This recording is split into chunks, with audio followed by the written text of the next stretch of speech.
소망하며 구주 예수 그리스도 이름으로 기도드립니다. 아멘. 할렐루야. 네, 반갑습니다. 이제 오늘부터 갈라디아서 말씀을 이제 함께 나누게 되는데, 사도행전이 2주 전에 끝났죠. 약속드린 것처럼 이제 사도행전 속에 나와 있는 서신서를 다뤄보려고 합니다. 사도행전 속에 있는 도시들은 대부분 바울이라고 하는 사람이 다니면서 복음을 전했던 그 도시들이고, 그곳에 쓴 편지글들을 우리는 서신서라고 얘기합니다. 신약 성경의 전반적인 배열은 앞에 4권 복음서, 예수님께서 행하시며 가르치시기를 시작했던 그 복음에 대한 이야기를 누가가 연결해서 사도행전 1장에서 전하시며 가르치셨던 그 복음들이 승천하시고 난 후의 행적들을 기록한 것이 사도행전이잖아요. 그래서 그 복음이 사도들을 통해서 성령 안에서 어떻게 전했는지를 기록하는 내용이 사도행전이고, 우리가 이걸 한 달, 1년 2개월 정도 걸려서 말씀을 나눴죠. 1장 8절에 땅끝까지 이르러 내 증인이 되리라 하신 그 말씀 따라서 제자들, 특별히 사도 바울이 땅끝까지, 로마가 끝이 아니라 로마를 지나서 서바나, 스페인까지 가려고 했던 바울의 행적들을 우리가 기록한 것을 보는 게 Acts of Apostles라고, 사도들의 행동들. Acts란 말은 행동이잖아요. 사도들의 행동들이고, 28장으로 끝난 사도행전이 우리에게 주는 말은 이제 우리의 행동이 남았다는 거죠. 사도들의 행동은 끝이 나지 않았고, 오늘 우리에게 새로운 행동을 요구하는 것이 사도행전이 끝이고, 그리고 그 사도들의 삶 중에서 가장 왕성하게 활동했던 사람이 사도 바울이고, 그 바울이 그 행동들을 이어가기 위해서 후대 교회에 남겨준 편지글이 서신서입니다. 서신서 바울 서신이 뭔지 한번 불러볼까요? 답을 다 가르쳐 버렸네요. 예. 자, 이대로 한번 읽어보겠습니다. 롬, 고종, 고우갈, 에필골, 살전, 사루, 딤전, 디무, 딘몬. 여기까지가 바울이 쓴 편지글인데, 그 편지글 중에 뒤에 있는 디도서, 빌레몬, 디모데전서, 디모데후서, 디도서, 빌레몬서는 사람에게 쓴 글이라고 해서 목회서신이라고 하고요. 그 위에 있는 롬, 고종, 고갈, 에필골, 살전, 사루, 이렇게 달아서 외우는 게 좋습니다. 혹시 기도할 때 누가 방언하면 우리 이것만 해도 되잖아요. 막 하면 롬, 고종, 고갈, 에필골, 살전, 사루, 딤전, 딘모니아, 이렇게 하면 좀 폼 나잖아요. 좀 더 길게 하면 마망농요행, 롬, 고종, 고갈, 에필골, 살전, 사루, 딤전, 딘모니아, 요 1, 2, 3, 6에 이것만 계속해도요 방언 같아 보이잖아요. 신조어를 알려드리는 순서가 로마서 쓰고, 고린도전서, 고린도후서, 그다음 갈라디아서, 에베소, 빌립보, 골로새, 데살로니가전서, 후서를 서신서인데, 이게 역사순으로 배열되어 있지 않고 어떤 순으로 배열되어 있는가를 자세히 보면 분량순으로, 고대의 기록이 분량이 많은 게 비중이 컸고, 역사적 순서는 당장에 그 당시에 고증할 방법이 없었기 때문에 이 이스라엘의 배열 습관 따라서 분량이 많은 거를 로마서, 고린도 전후서, 후서가 따로 쓰였기 때문에 고린도 전후서, 그 다음 갈라디아서이고, 그 서신서들 중에 제일 먼저 쓰여졌다고 하는 게 갈라디아서인 겁니다. 그래서 갈라디아서를 왜 제일 먼저 두지 않았을까는, 이 서신서들이 모여져 있는 이제 편찬되어서 성경으로 들어올 때에 발견되고 기록된 비중들이 그 로마서부터 분량 따라서 기록되었다는 것을 알게 되고, 그러나 오늘 저와 여러분들은 이제 바울이 쓴 13권의 책 중에서 특별히 이제 고롬, 고종, 고우, 갈, 에필골, 살전, 사루, 이 9권의 책을 이제 오늘부터 다루게 됩니다. 제가 대충 보니까 대충이 아니라 세어보니까 72장이에요. 한 주에 한 장씩 해도 72주. 우리 앞에 계신 순장님께서 예전에 제가 예레미야를 하려고 하니까 52장인데 너무 길다고 하지 말자고 했는데, 이번엔 된통 걸렸습니다. 72장을 다루게 됐습니다. 그죠? 72장인데 그걸 해보려고 합니다. 주일에 한 번씩 해도 72주, 그래도 한 주에 한 장밖에 못하니까 그걸 깊게 다룰 수가 없지 않겠어요? 그래서 대체로 큰 맥락을 따라 흐름을 중심으로 살펴보게 될 겁니다. 무엇보다 주일 설교를 위해서 본문을 이렇게 나가다 보니까 제 마음에 이미 제 마음속에는 책을 이만큼 쌓아놓고 갈라디아서를 계속 보고 있는 거예요.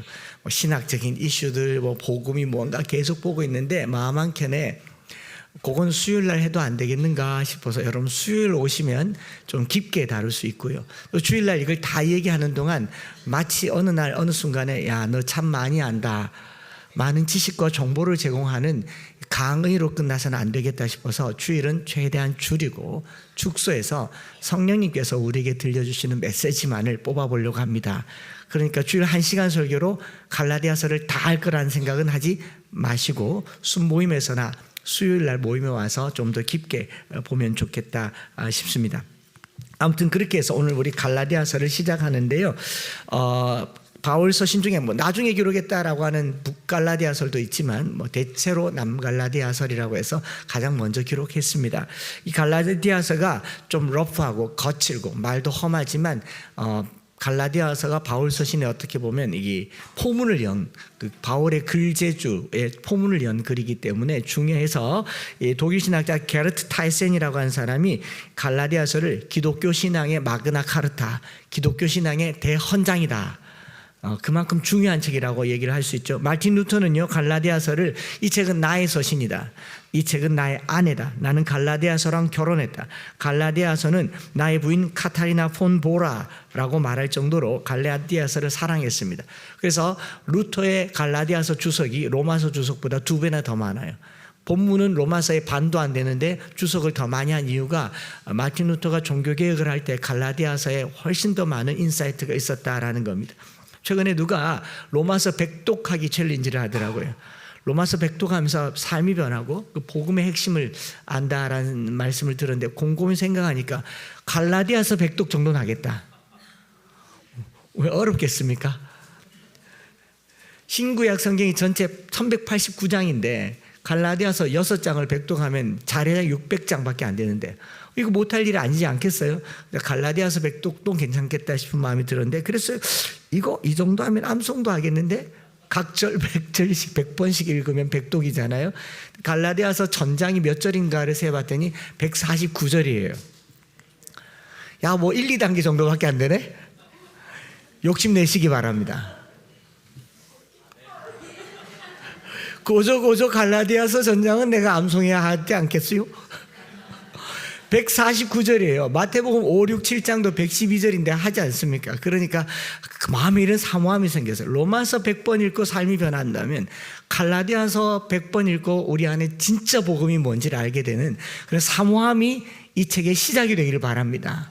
그래서 잘 설명된 저의 설교 100번보다 갈라디아서를 100번 읽는 것이 훨씬 더 좋겠다 생각을 하고요. 또 많은 학자들이 갈라디아서를 작은 로마서라고 말할 만큼 로마서를 사랑하는 사람이라면 갈라디아서를 꼭 읽어야 된다라고 얘기하고요. 그도 그렇게 사실 저는 갈라디아서를 작은 로마서라고 이야기하기보다 로마서의 초석이다라고 말하고 싶어요. 제가 만든 말이죠. 로마서는 갈라디아서가 없었으면 기록 못했을 겁니다. 사도 바울이 갈라디아서를 쓸 때 자세히 읽어보면 오늘 우리가 읽은 본문에도 그렇게 나와 있지만 뭐 저주를 받을지어다, 내가 그리스도의 종이 아니다, 내가 이상하게 여긴다, 뭐 적은 누룩이 온 동이에 퍼지는 누가 너희를 그렇게 가르치더냐. 이 말이 굉장히 거칠어요. 그도 그렇게 바울이 복음 사역을 시작했을 때 가장 초창기에 쓴 책이니까 젊었을 때 아니겠습니까? 마치 저희들의 30대, 40대를 보는 것 같습니다. 제가요 30대 후반 40대 때는 청소년 사역할 때 청소년들이 이렇게 말해요. 설교할 때 무서웠어요, 목사님. 입에서 불이 나오는 것 같았어요. 그랬어요. 저는 그게 하나님의 사람이라고 생각했습니다. 사도 바울의 형상에 로마에 가보면 이 사도 바울이 칼을 들고 있거든요. 그 바울의 칼에 다 비인다라는 거죠. 그랬던 바울이 처음 쓴 글이니까 얼마나 거칠고 또 직설적이고 저주를 받을지 않아 이런 말 하는데 전 요즘 그런 말 안 씁니다. 뭐 저의 흑역사를 얘기하면 설교하다가 너무 이렇게 막 올라와서 여러분 성도들이 이 땅에서 잘 먹고 잘 사는 게 하나님 은혜인 줄 안다면 잘 먹고 잘 사시기 바랍니다. 이렇게 설교했던 게 접니다.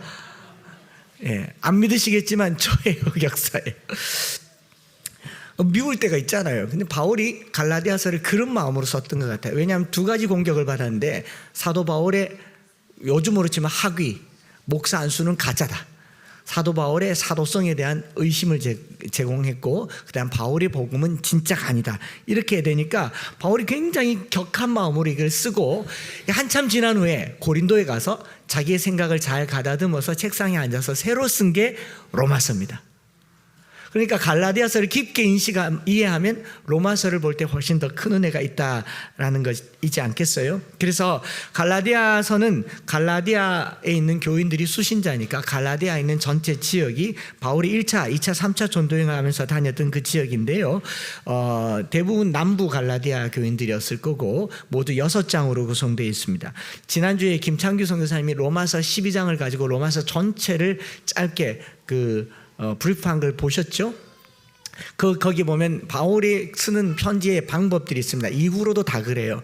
로마서 1장부터 11장까지는 교리적인 부분, 복음이 무엇인가, 예수를 믿는다는 것이 무엇인가, 구원받는 것이 무엇인가를 얘기하고 12장부터 16장까지는 그러면 우리는 어떻게 살아야 되는가, 삶에 대한 이야기. 모든 서신서가 똑같습니다. 에베소, 빌립보, 갈라디아 다 편지가 그렇습니다. 그래서 똑같은 구조에서 갈라디아서도요 1장부터 4장까지는 복음이 무엇인가, 예수를 믿는다는 것이 무엇인가, 다른 복음과 진짜 복음이 뭐가 다른가를 말하고 있고, 5장 6장에서는요 복음으로 산다는 것이 어떤 삶인가, 사례를 얘기하는 거죠. 우리가 말로 해서 잘 안 들을 때는 사례를 들잖아요. 이렇게 사례를 들면 사람들이 손사래를 치면서 그래 못 산다 하면 안 하겠습니다. 이제 새 가족이 이제 다 한 가족이 되어가는 과정이에요. 그래서 5장 6장의 사도 바울이 복음을 받은 사람들의 삶에 대한 이야기입니다. 그래서 갈라디아서 1장부터 차근차근하게 읽으면 처음에 막 혼란스러워. 이게 무슨 말이지? 바울이 뭘 말하려고 하는 거지? 이때 우리가 스포일러처럼 5장 6장을 딱 읽고 나면 이것 때문에 이 말을 썼구나. 그래서 오늘 순모임 할 때나 시간이 될 때요 5장과 6장, 특별히 6장 앞부분을 읽어보면 이게 바울이 이 편지글을 쓴 이유예요. 당장에 다른 복음을 쫓는 사람들을 증오하고 저주하고 내가 진짜 사도다라는 것을 어필하려고 쓴 게 아니라 성령 안에서 사는 삶이 어떤 삶이고 예수를 믿고 복음 안에서 사는 삶이 어떤 삶인지 갈라디아서 6장이 로마서 12장과 거의 흡사한 패턴으로 기록되어 있다는 것을 알게 될 겁니다. 그래서 6장을 먼저 읽어보라고 얘기를 하고 싶고요. 그렇게 하지 않고 그냥 한 장 한 장, 한 절 한 절 공부하다 보면 단어 공부, 역사 공부, 신학 공부하다가 갈라디아서는 끝나버릴 겁니다. 공부 좀 했다라는 걸로 끝나겠지만 5장 6장을 염두에 두고 본다면 이 갈라디아서를 읽는 동안 성령의 열매가 무엇인지, 성령의 열매가 어떤 것인지, 그 9가지가 내 삶에 어떻게 맺어지는지를 직접 경험하는 저와 여러분들 되기를 축복합니다. 그래서 다시 갈라디아서 배경에 와서, 갈라디아서는 아시아와 갑바도기아라고 하는 요즘으로 치면 터키의 중부지방입니다. 터키의 중부지방이고 이제 이스라엘이 전쟁 때문에 이스라엘 성지순례를 못 가서 터키 성지순례를 많이 가잖아요. 가게 되면 꼭 이 지역을 지나가게 됩니다.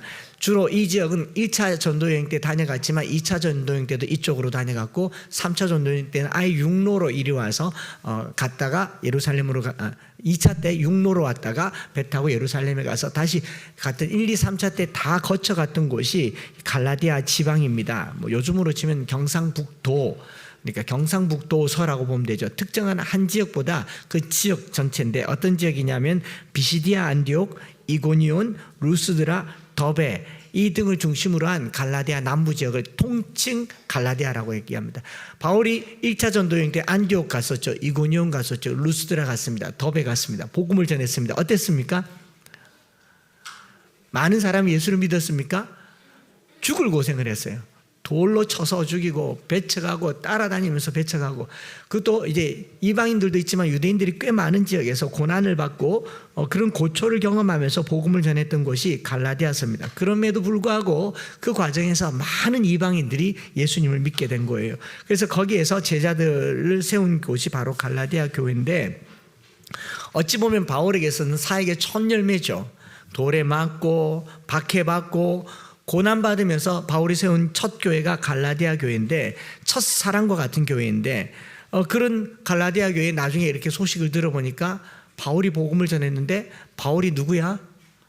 바울 나는 몰라. 바울은 사도의 이름 중에도 없어. 그러니 바울이 가르친 것은 가짜야 라고 얘기하면서 바울 복음이 상당히 희석된 겁니다. 바울은 복음을 전하고 다른 곳으로 갔잖아요. 근데 남아있는 사람은 계속 보니까 누구 말이 더 영향력이 있겠습니까? 남아있는 사람들 중에 유대인들이 훨씬 더 영향력을 갖는 거죠. 그래서 이 갈라디아 교회와 관련해서는 사도행전 13장과 14장에 이 내용들이 나와 있고요. 이 다른 복음을 전하는 사람들이 다른 복음이라고 하는 것이 우선적으로 이 바울이 전한 복음을 건들지 않아요. 누구를 건듭니까? 바울을 건드려요. 바울을 흔들면서 그가 전한 내용도 흔들어 버린 겁니다. 그게 굉장히 효과적인 방법이죠. 여러분, 어떤 사람의 가르침을 흔드는 가장 효과적인 방법은요, 그 가르침을 건들지 말고 그 사람은 흔들면 됩니다. 여러분들이 여기서 듣는 말씀이 좋다, 아무리 제가 전하는 말씀의 내용이 좋다고 해도 저에게 있어서 도덕적으로나 사회적으로나 인간관계에서 흠집이 하나 딱 드러나면요, 설교가 들리겠습니까? 안 들리겠습니까? 그 소문을, 한 목사님이 저래 보여도 집에 가서 사모님 때린대. 소문 내보세요. 설교가 귀에 안 들어올 겁니다. 그렇지 않겠습니까? 한 목사님이 학위를 그게 표절이래. 들리겠냐고요. 어떤 복음도 안 들리는 겁니다. 바울을 이렇게 흔들어 버린 거 얼마나 속상하겠어요. 그래서 이런 본문을 보면서 저는 이런 생각이 드는 겁니다. 목회자를 비롯해서 누군가를 가르치는 사람, 누군가의 지도자가 되는 사람은요, 유난히 각별히 더 조심해야 된다. 그래서 저 어릴 적에 모교회 장로님, 집사님들이 목회자가 되려면 술집 근처로 지나가지도 말아야 된다. 지나갔다 오다가 보는 사람들은 거기서 나왔다 그러잖아요. 이런 오해도 사지 않을 행동을 해야 된다고 하니까 참 이거 못할 짓이죠. 그죠? 그런 것들을 보게 되는 거죠. 바울이 그래서 자기에게 더 가혹하고 채찍질하면서 사도로서의 삶을 살았는데, 그런데 그런 바울의 사도권을 가짜라고 얘기하니까, 실제로 사도는 12명의 제자밖에 없다, 바울은 사도가 아니다라고 얘기하니까 좀 마음도 상하고, 그리고 내가 뭐 베드로나 야고보로부터 추천서를 받은 게 아니라 내 사도권은 하나님으로부터 왔다라고 하니까 누가 알겠습니까? 여러분, 이 총신대 신대원 나왔다, 뭐 장신대 신대원 나왔다고 하는 게 오늘 저희들의 목회에 굉장한 이 권위를 심어주는 겁니다. 맞죠? 한간에 이런 소문도 있어요. 예수님께서 주일날 재림하셔도요, 주님은 이 강단에 설 수가 없습니다. 총회가 인정하는 신학교를 못 나오셨거든요. 안수를 못 받았잖아요. 제가 주님보다 센가? 그래서 뭐 하나님 뭐 이쪽어 저쪽어 이렇기도 하는가? 이거 안 된다라는 거예요. 바울이 이런 부분에 있어서 그게 아니라는 것을, 오해를 풀어주고 자기가 전한 복음이 맞다는 것을 설명하려고 쓴 게 바로 사도 바울이 쓴 갈라디아서입니다. 그래서 바울의 갈라디아서는 3가지 주제가 있는데, 자신의 사도성과 복음이 무엇인지, 복음 안에서 진짜 자유가 무엇인지를 잘 말해주고 있다, 이렇게 서론적으로 얘기를 하면요, 이제 다시 본문으로 들어가서 갈라디아서 1장 1절부터 5절까지는 서론, 인사글이죠. 인사를, 내가 어떻게 사도가 되었고 너에게 평강이 있을지어다 라고 말하고 있고, 제가 디테일하게는 안 하고 그냥 쭉 가볼게요. 6절부터 10절까지는 이 갈라디아서를 쓰게 된 배경을 말하고 있죠. 너희가 다른 복음을 받아서 참 이상하다, 다른 복음은 없다, 오직 예수 그리스도의 복음만이 복음이고, 다른 복음을 전하면 이때는 젊고 아직 덜 무르익었으니까 저주를 받을지어다, 이렇게까지 얘기를 하는 거죠. 그래서 6절부터 10절까지 5절에 복음이란 말이 6번이나 나오는 거죠. 그러면 글을 읽는 사람들은 복음이 뭐지? 복음으로 산다는 게 뭐지? 다른 복음은 뭐지? 라고 궁금증을 갖게 되고, 지금 여러분들도 그렇잖아요. 오늘 설교하지 않습니다. 왜냐하면 2장, 3장, 4장에 진짜 복음이 뭔지 나오면서 진짜를 알면 가짜가 드러나잖아요. 그래서 진짜 복음을 알자라는 게 여기 본질이지, 오늘 제가 주일날 낮예배 시간에 여러분들에게 뭐 신천지는 어떻고 안상홍 증인은 어떻고 계속 얘기하면 그 이단에 대한 경계심은 생기겠지만 내 마음 안에 진짜 복음은 뭐지? 그게 중요하잖아요. 진짜를 알아야 가짜를 분별할 수 있습니다. FBI에 가면 위조 지폐 감별국이 있는데, 위조 지폐를 감별하기 위해서 그 미국 연방 수사관들이 하는 게 뭐냐면 가짜 지폐를 연구하지 않아요. 가짜 지폐는 들통나는 순간 새로운 종류의 가짜를 만들기 때문에, 가짜는 들키지 않은 걸 목표로 만드는 게 가짜이기 때문에 들키면 그 짓을 못 하잖아요. 이단이나 신천지가 뭐 안상홍 증인회 같은 데서 가짜 이런 수법을 쓴다고 하면 다음에 쓰겠습니까? 안 쓰겠습니까? 어쩌면 이 안에 새로운 수법으로 다가온 사람들이 있을 수도, 계속 이런 얘기를 하면 서로를 볼 때, 오늘 처음 오신 분 혹시 신천지 아니세요? 이래 되는 거예요. 그런데 진짜를 아는 거예요. 100불짜리 진짜를 주고 막 한 달 동안 찢어도 보고 씹어도 보고 막 맛도 보고 만져도 보고 하면서 진짜를 딱 알게 되니까 어렴풋하게 가짜는요 딱 보면 아닌 게 드러나잖아요. 여러분 신앙생활 오래 한 사람들은요 진짜인지 가짜인지를 그 사람의 행동으로 아는 게 아니라 내가 가지고 있는 진짜 복음으로 알아요. 그래서 딱 보면 아는 거잖아요. 그런 은혜가 있기를 바랍니다. 그래서 다른 복음에 대해서 굳이 많이 짐작할 필요 없고 진짜 복음을 이제 내일 다음 주부터 보자라는 거죠. 그러면서 그 복음이 뭔가에 대한 생각보다는요 이 복음을 소개하기 위해서 갈라디아서를 6절부터 10절까지 썼다라는 것이고, 그리고 이제 이 11절부터 6절부터 11절까지 썼고 11절부터 24절까지가 바울이 본론으로 들어가기 전에 내가 어떤 사람이었는지를 밝히는데, 제가 이 본문을 읽으면서 또 하나님께서 주신 감동이 있었다라는 겁니다. 11절부터 24절은요 바울의 자기소개서잖아요. 내가 사도가 된 것은 이러이러해서 지금 사도가 되었다. 그러니 내 말을 좀 잘 들어봐 주시라 라고 말하는데, 복음을 전하기 위해서 바울이 자기를 어필해요. 근데 어떻게 소개를 하느냐? 두 가지로 소개합니다. 첫 번째가 뭐냐면 비포와 애프터가 있는 삶을 살고 있다. 여기 바울이 나도 전에. 그래서 바울이야말로 다른 복음에 심취해 있던 사람이었지 않습니까? 바울이 할례를 거부하고 할례를 배척한다고 얘기했지만 누구보다도 할례를 추구하던 사람이었고 율법적 규칙을 따르는 사람이었잖아요. 다른 복음을 받아들이는 것을 이상하게 생각했다라고 하고 끝나면 마치 바울은 처음서부터 경건하고 거룩하고 복음 안에 사는 사람이었다고 착각하기 쉽지만, 바울이 뭐라고 얘기하냐면 나도 그랬다. 복음은요 나도 당신들과 같은 죄인이었다 해서 시작되는 것이 복음입니다. 마치 그리스도인들이 예수님을 믿고 나서 생전 죄를 안 지은 사람인 것처럼 완전히 거룩한 삶을 평생 살았던 사람인 것처럼 세상 사람들을 죄인 취급하는데, 바울은 그렇지 않아요.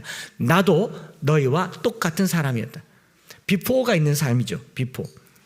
자기가 갈라디아 교인들에게 6절 너희가 다른 복음을 따는 것이 이상하다라고 말했지만 정작 바울 자신이 그런 사람이었다라고 공감 어린 표현을 하고 있다라는 겁니다. 아주 설득력이 있죠. 여러분, 누군가가 상대방을 비판하려고 하면요 그 사람이 잘못만 이야기하면 됩니다. 나는 당신과 달라라고 말하는 사람은 비판하는 사람이고요, 누군가를 설득시키려고 하는 사람은요 나도 그랬어라고 자기 어필을 하는 사람, 자기를 오픈하는 사람이 설득력 있는 사람 아니겠습니까? 아닌가요? 여러분, 비판하는 사람이 되지 말고요 설득력 있는 사람 되었으면 좋겠어요. 그러려면 자기 오픈이 필요해요. 부모님들이 자녀들에게 막 공부해라, 뭐 좋은 대학, 자기는요 나도 어릴 적에 그랬다, 나도 어릴 적에 게임했다. 안 한 것 같지만 저도 했습니다. 제가 강도사 때 스타크래프트를 배워가지고 청소년 사회 간다고 또 PC방에 가서 얼마나 열심히 게임을 했는데요, 그 직원한테 가르쳐 달라고 그랬어요. 이거 중독성이 강해서 이거 안 하는 게 좋은데, 내가 강한 도사인데 가르쳐 달라고 했더니 테란부터 배우래요. 테란 처음에 하면 8개부터 시작해서 8마리 나오면 서플라이 디포스를 지어서 또 더 넣고 뭐 발핵을 짓고 벙커를 해서 입구를 막고 아카데미를 만들어가지고 뭐 이런 거 하래요. 열심히 했습니다. 세상 가는 줄 몰랐습니다. 여러분, 도박장에도 시계가 없고 창문이 없지만 PC방에도 시계가 없고 창문이 없습니다. 공감이 가십니까? 거울도 없어요. 내가 얼마나 초췌해져 있는지 지금이 몇 시인지 밖에 해가 떴는지 모릅니다. 우리 청소년 사회 가는 간사들 데리고 거기 가서 열심히 우리 협동사역 해야 된다 하면서 막 9시 뭐 6시 7시 헬프 그러다가 마우스 집어 던지고 그러고 계산하고 나오면 초췌하게 된 제 모습을 바라보고 있는 제 아내가 PC방 입구에 서 있었습니다. 제가 그때 이렇게 걸려가지고 당신은 목사 될 사람이 이게 뭐 하는 짓이고 해가지고 그때부터 PC방은 안 가고 교회 교역자실에 랜을 깔아가지고 청년들, 나도 그런 사람이었다고요. 근데 제가 여기서 여러분 게임하면 안 됩니다, 영혼을 잠식시킵니다 이렇게 말하면요 마치 저는 아닌 것 같잖아요. 나도 그런 사람이었다. 나도 그렇게 살았던 사람이었다. 바울이 정말 이 말이 공감이 된 게 내가 그 사람이었다고 말하잖아요. 복음을 전하려면요 나의 과거를 잊지 말아야 됩니다. 그런가 하면 나의 현재 삶도 잊지 말아야 됩니다. 복음은요 비포와 애프터가 있는 삶이 바로 복음을 전하는 삶이라 그리 믿습니다. 그렇지 않겠어요? 제가 최근에 우리 새가족들 어교차하면서 이 감동을 얻었어요. 새가족들이요 서로 대화를 하는데 자기들끼리 공감이 잘 돼요. 그들의 비포는 있거든요, 명확하게. 뭐 누구라고 막 생각하지 마세요. 뭐 주초, 뭐 세상 친구들, 비즈니스 이런 거 다 있는데 여러분 평생 주일날 주일 성수만 하면서 산 사람들은요 그걸 몰라요. 자기는 그걸 몰라요. 주일날 교회 오는 게 안식이라고 하지만 새가족이 주일날 교회 오는 순간 안식을 빼앗깁니다. 이걸 공감하는 분들이 새가족들이라고. 아, 이게 야 서로 공감하네 이런 생각이 들었어요. 바울이요 복음을 전하면서 자기의 과거를 숨기지 않았다는 거죠. 오늘 그리스도인들이 자기의 과거를 철저하게 숨기고 누군가를 정죄하는 것은요 결코 복음이 될 수 없습니다. 특별히 부모님들이 자녀들을 가르칠 때 고등학교 성적표 옆에 내놓고 가르치시기 바랍니다. 나도 이랬다. 나처럼 되지 말기를 바란다. 바울이 그걸 죄송합니다. 다 그렇다는 건 아니에요. 나도 다른 복음에 빠진 대표적인 사람이었다라고 말하죠. 갈라디아서 1장 13절과 14절에 바울이 이렇게 말합니다.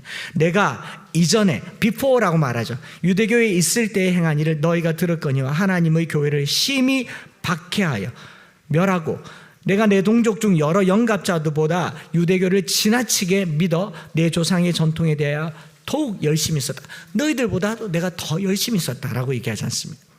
바울은 자신의 사도성을 변호하고 나야말로 진짜 사도라는 것을 나타내는 데 집중하지 않고요 나도 유대교를 지나치게 믿었던 열심히 였던 사람이었다라고 말하고 있는 거죠. 교회에서 신앙생활할 때요 자기는 평생 예수 믿어 흠도 없고 점도 없는 사람이었다는 것을 자랑하기보다 나도 당신과 똑같은 사람이었다는 것을 어김없이 표현할 수 있는 용감한 사람 되시기를 바랍니다.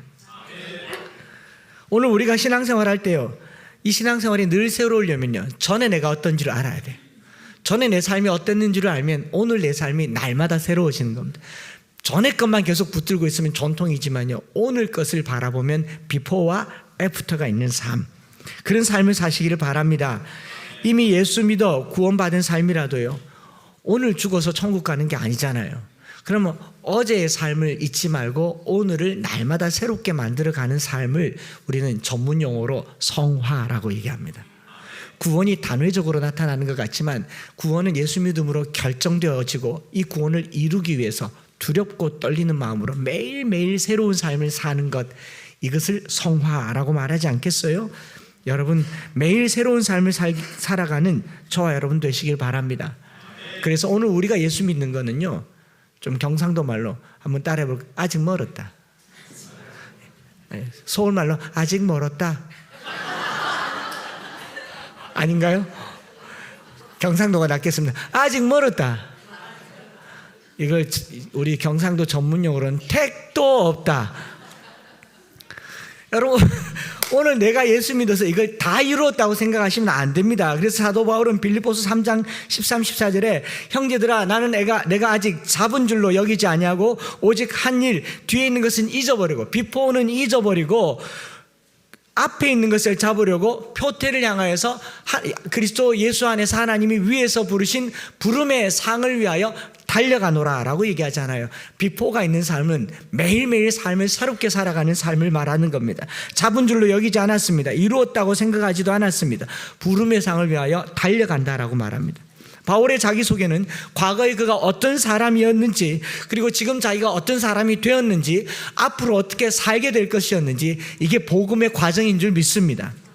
그리스도인들이요 교회 다닌다고 구원을 얻었다 착각하지 마세요. 교회 출석한다고 구원을 얻었다 착각하지 마세요. 신앙 고백했다고 구원 얻었다 착각하지 마세요. 그날 죽으면 될지 몰라도 우리는 사는 동안 수도 없이 하나님을 부인하고 거역하고 배반하고 죄짓고 악한 가운데 있습니다.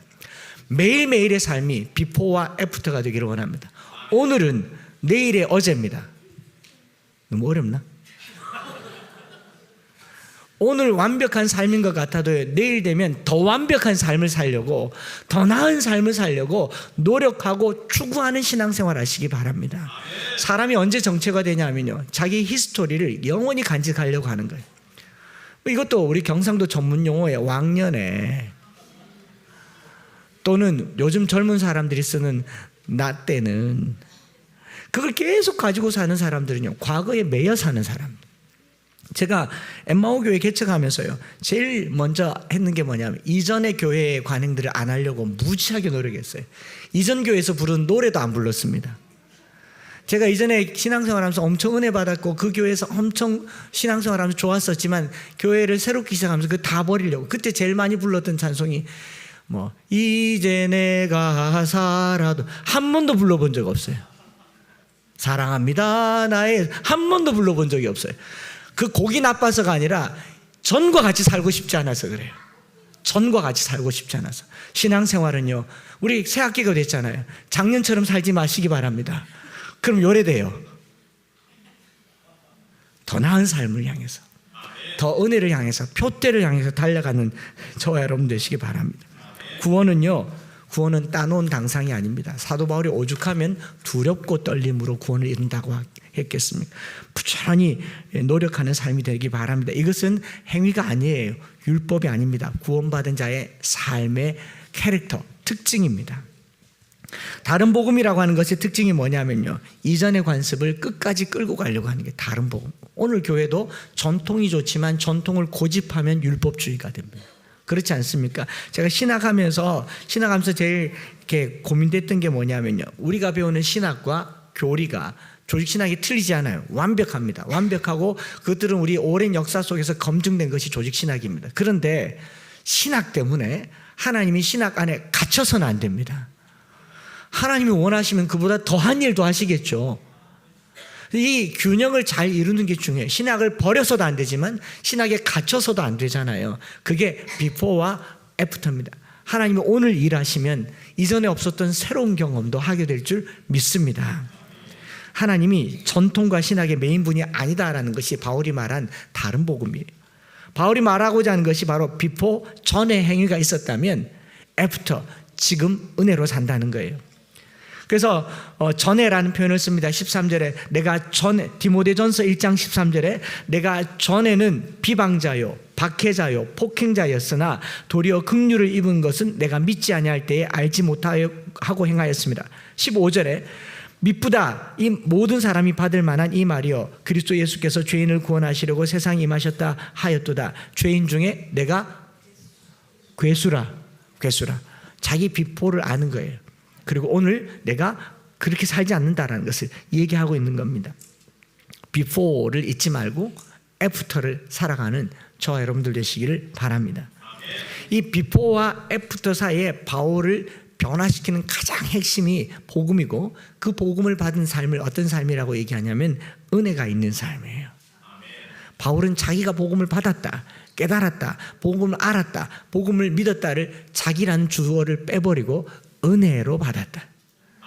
자기의 노력이 아니라는 것을 고백하고 있습니다. 갈라디아서 1장 15절에 그러나 내 어머니의 태로부터 나를 택정하시고 그의 은혜로 나를 부르시니까, 오늘 우리를 부르시니까 은혜라는 겁니다. 6절에 그리스도의 은혜로 너희를 부르신 이를 이같이 속히 떠나 다른 복음을 따르는 것을 이상하게 여기노라. 저와 여러분들이 우리를 부르신 부르심이라는 생각보다 내가 교회를 다니고 내가 예수를 믿고 내가 신앙생활을 하고 이게 나의 선택과 결단으로 된 것이 아니라 사도 바울은 그리스도의 은혜라고 표현하고 있습니다. 앞으로 꾸준히 바울서 신서에서 계속 다루게 되는 부분 중에 로마서부터 해서 디모데 전 후서 디도서까지 쭉 읽어보면 1장 1절에 사도 바울이 빠지지 않고 하는 말이 있습니다. 뭔지 아십니까? 사도란 말이에요. 하나님의 사도로 부르심을 받아 예수 그리스도의 사도로 사도된 나 바울은 각 장 1절에 찾아보세요. 한 절도 빠지지 않고 사도란 말인데, 우리는 오늘날 우리가 사도란 말을 하면 좀 이렇게 품격 있고 경건하고 능력 행하는 사람이라고 하지만 원문 그대로 사도란 말은요, 아포스톨로스란 말이에요. 아포스톨로, 보내심을 받은 자, 보냄을 받은 자. 주체가 내가 아니라는 거죠. 자기가 자기 발로 가는 거는 그냥 가는 겁니다. 근데 누가 보내야 아포스톨로죠. 누가 보냈습니까? 주님이 나를 보내셨다. 주님이 나를 부르셨고 주님이 나를 보내셨으니 나는 사도다라고 얘기합니다. 이걸 오늘날 교회에서 잘못 쓰면 신사도주의가 돼서 굉장히 문제가 되겠지만, 사도라는 원뜻은 그리스도께서 은혜로 나를 부르시고 그 은혜의 사명을 내게 주셔서 보내셨다가 아포스톨로. 그래서 사도 바울의 삶에 있어서요, 이 자기를 자기 되게 하는 그 크신 주체가 주님이고 그것을 은혜라고 얘기하는 겁니다. 그래서 갈라디아서 다시 1장으로 오면요, 1장 12절에 이는 내가 사람에게서 받은 것도 아니요 오직 그리스도 예수의 계시로 말미암은 것이라. 그리스도께서 자기를 드러내신 거죠. 자기가 발견한 겁니까? 오늘 우리가 성경을 묵상하고 큐티하고 연구하면서 내가 뭔가를 알았다고 생각하고 내가 뭔가를 깨달았다고 생각하면 그건 더 이상 계시가 아닐 겁니다. 기도하는데 주님께서 보여주시고, 이 신비주의로 말하는 게 아니라 주님께서 우리를 부르셨다는 게 은혜예요. 왜 재직회가 원고에 없지만 왜 재직회가 한 주 늦어졌는가? 우리 권사님이 뭘 찾는데 그 금액이 뭐가 하나 안 맞아요. 아무리 찾아도 없대요. 그래서 당장에 못 찾으니까 자기가 메꿔놔야 돼. 메꿔놓을 게 아니라 기록이 있으면 맞겠지라고 했는데 계속 못 찾더라고요. 제가 금요일 날 기도했습니다. 그리스도의 계시로 찾았습니다. 제가 말했어요. 권사님 이거 혹시 기록돼 있나요? 했대요. 다음날 보면 안 했네요. 일주일 내내 찾았던데 못 찾던 게 찾아진 겁니다. 예, 이러면 저는 이제 오늘부터 신비주의의 길로 내일부터 계시를 받아들일게요. 사도 바울이 자기가 성경을 열심히 공부해서 깨달은 게 아닙니다. 자기가 머리가 좋아서 깨달은 게 아닙니다. 하나님의 은혜로 오늘 이곳에 있게 되었다. 우리의 삶의 비포와 애프터를 만드는 결정적인 한 단어는요, 은혜입니다. 저와 여러분들이 여기 와 앉아 있는 게 제 발로 와 앉아 있는 것 같지만 그것도 은혜입니다. 주님께서 우리를 은혜로 이곳에 부르셨고 은혜로 살아가는 거예요. 우리가 우리의 과거 삶을 두고 볼 때요, 전혀 자격도 없고 갚을 능력도 없고 또 그걸 누릴 아무런 공로도 없는데 거저 주는 걸 은혜라고 얘기하잖아요. 여러분들이 떠돌아다니는 산소를 마실 만한데 자격이 필요합니까? 공로가 필요합니까? 거저 주는 걸 은혜라고 하잖아요. 근데 그런 것들은 대부분 다 고귀한 것들이에요. 없으면 안 되는 것들이에요. 너무 중요하니까 은혜를 베푸는 겁니다. 또 하나 말씀 더 드릴게요. 대한민국에서 진짜 비싼데 모두에게 필요한 것은요, 보험회사에서 다 해줍니다. 우리나라가 참 좋은 나라가 되었다는 건 뭐냐면요, 고가가 많다고 해야 되나? 치료비가 아주 비싼데 대부분의 사람들에게 필요한 것들은 어떻습니까? 다 보급해야 됩니다. 암이 걸리면 95%를 정부가 지원합니다. 제가 심장시술하고 계산서를 뚝 받았는데 2,800만 원이 나왔어요. 앞에 깜깜했습니다. 계산하러 갔는데 160만 원밖에 안 받아요. 제가 나오면서 이렇게 말했습니다. 대한민국 만세.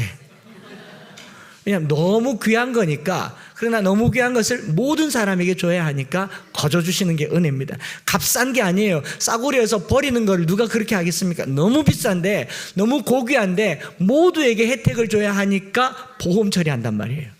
여러분, 그리스도의 십자가가, 그 은혜가 우리 모두에게 거저 주지만, 공짜로 주지만 누군가는 값비싼 값을 치렀어요. 그것이 십자가입니다. 예수 그리스도께서 자기 생명을 내게 주셨기 때문에 우리가 그걸 거저 받은 거예요. 은혜라고 하는 것은 너무 귀한 것을, 너무 소중한 것을 자격도 없고 공로도 없는데 거저 받았다. 그래서 어떻게 해요? 귀하게 여기셔야 돼요. 여러분, 예수 믿는 것을 귀하게 여기세요. 그냥 얻어 걸려서 교회 다니는 게 아닙니다. 바울이 말하는 것은 이 은혜예요. 그래서 고린도후서 5장 14절에 그리스도의 사랑이 우리를 강권하시는도다. 우리가 생각하건대 한 사람이 모든 사람을 대신하여 죽었은즉 모든 사람이 죽은 것이라. 누구보다도 복음에 열심히 있었고 다른 복음에 열심히 있었던 바울이, 자기가 자기 열정으로 살았던 그 바울이 주어가 바뀐 겁니다. 갈라디아서 1장을 읽어보면 내가가 많이 나와요. 내가 나오다가 주어가 나였다가 before and after가 되고 난 다음에 내가 죽어버립니다. 그게 갈라디아서 2장 20절입니다.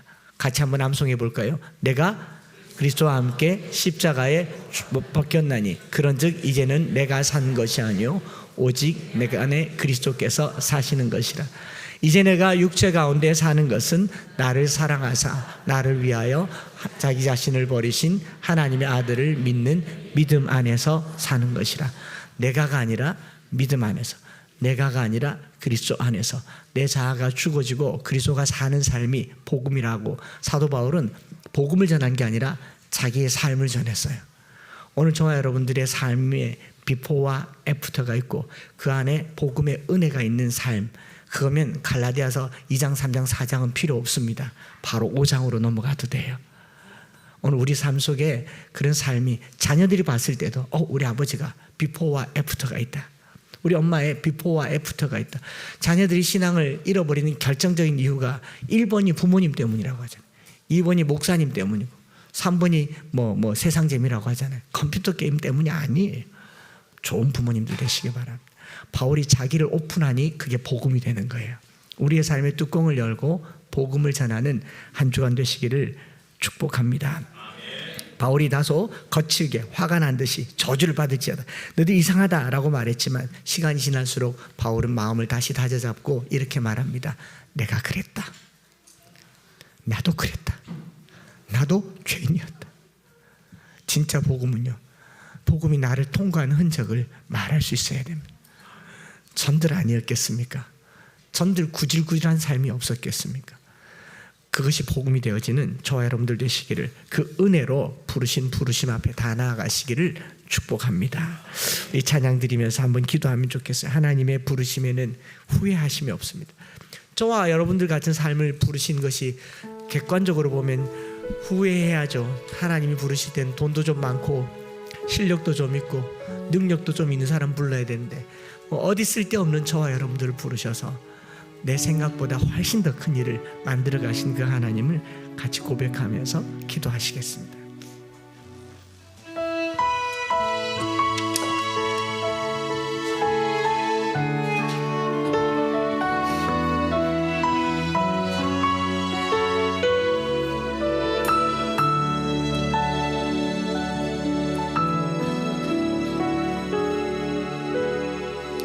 하나님의 부르심에는 후회하심이 없네.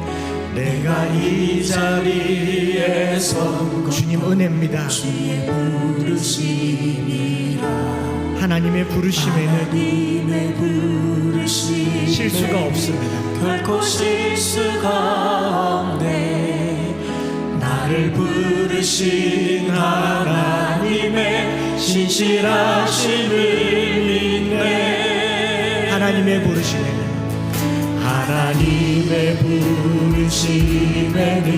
교회하심이 없네. 내가 이 자리에 선 것도 주의 부르심이라. 하나님의 부르심에는 결코 실수가 없네. 나를 부르신 하나님의 신실하심을 믿네.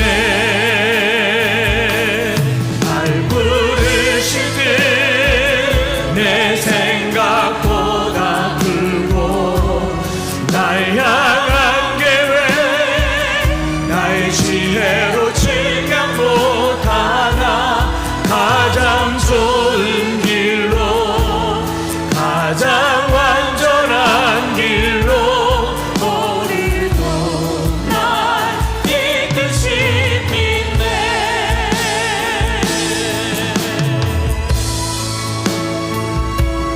작고 작은 나를 부르신 뜻을 알 수 없지만 감사와 순종으로 주님 길을 가려라. 때론 내가 연약해져도 주님 날 도우시니 그 놀라운 계획을 믿으며 살리. 우리가 걷는 것 같지만 은혜로 걷는 겁니다. 우리가 믿는 것 같지만 은혜로 믿는 겁니다. 그 믿음은요, 전과 후가 분명합니다. 우리 한 주간 새로운 삶을 살기를 바라는 마음으로 2절 찬양하겠습니다. 작은 나를 부르신 뜻을 나는 알 수 없지만 오직 감사와 순종으로 주의 길을 가리라. 때론 내가 연약해져도 주님 날 도우시니 주의 놀라운 그 계획 나는 믿으며 살리.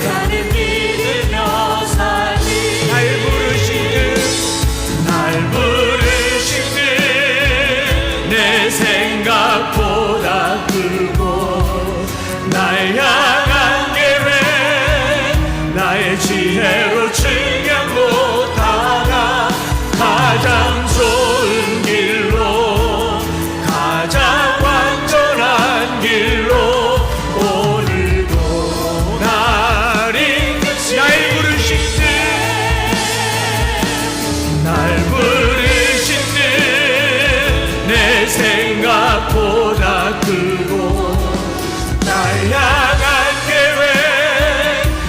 내 지혜로 증명 못하나 가장 좋은 길로 가장 완전한 길로 다시 한번 찬양할 때 두 손 높이 들고 날 부르신 날 부르신 형제들아 너희를 부르신 그 부르심을 보라.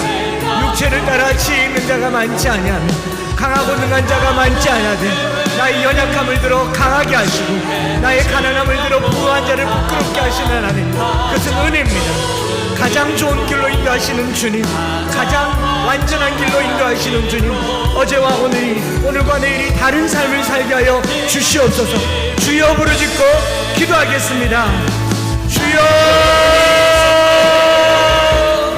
살아계신 하나님 아버지, 오늘 주의 말씀을 붙들고 내 전과 후가 달라진 삶을 살기를 원합니다. 이전에 나의 어떠함과 이후에 나의 어떠함이 드러나는 그 삶이 복음이 되게 하여 주시옵소서. 그 중심에 은혜로 부르시고 은혜로 우리를 이끄신 그 복음을 알아가는 삶이 되기를 원합니다. 복음을 더 깊이 알아가는 삶이 되기를 원합니다. 오늘 우리를 부르신 그 부르심 앞에 나아가기를 원합니다.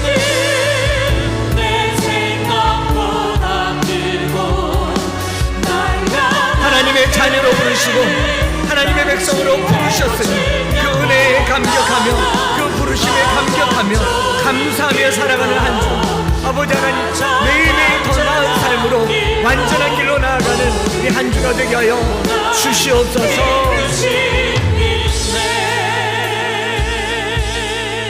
살아계신 하나님 아버지, 바울이 전하면서 다녔던 그 복음은 책의 내용에 대한 설명이 아니고 그가 몸으로 경험했던 그리스도의 십자가인 것을 우리가 그를 통해서 다시 한번 경험하게 하여 주옵소서.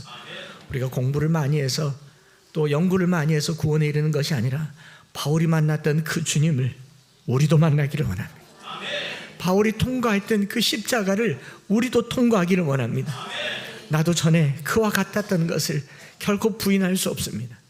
이전의 일을 생각하고 기억하면 창피하기가 그지없어 어디 구석에 숨어버릴 것 같은 우리의 삶이 이제 새로운 삶이 되었다는 것을, 비포와 애프터가 있는 삶이 되게 하여 주시옵소서.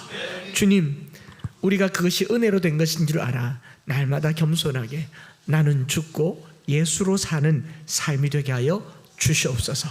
오늘 주님 앞에 나올 때 예물을 드립니다. 우리의 삶을 구별하여 우리가 더 이상 금송아지를 섬기는 자들이 아니라 하나님을 섬기는 자들임을 신앙 고백하여 10의 1조로 드리고 감사헌금, 주일헌금, 또 비전헌금, 선교헌금으로 드렸습니다.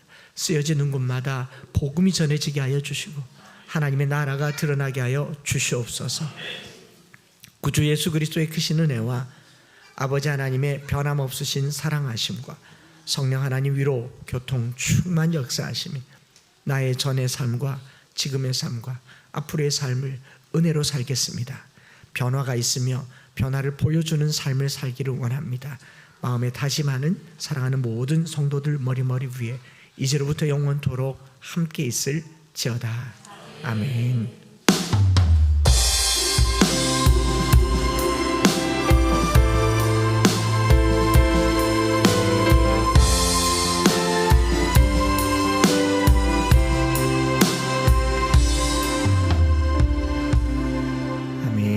앞뒤적으로 인사하시고 식사 여기서 합니다. 처음 오신 분들 낯설 수 있으니까 여기 오면 곧 배식이 시작되니까 식사해야 식구죠. 같이 식사하시고 가시면 좋겠습니다. 예배를 마쳤습니다. 오후에 다시 뵙겠습니다. 나를 부르신 뜻은 나는 알 수 없지만 오직 감사와 순종으로 주의 길을 가리라.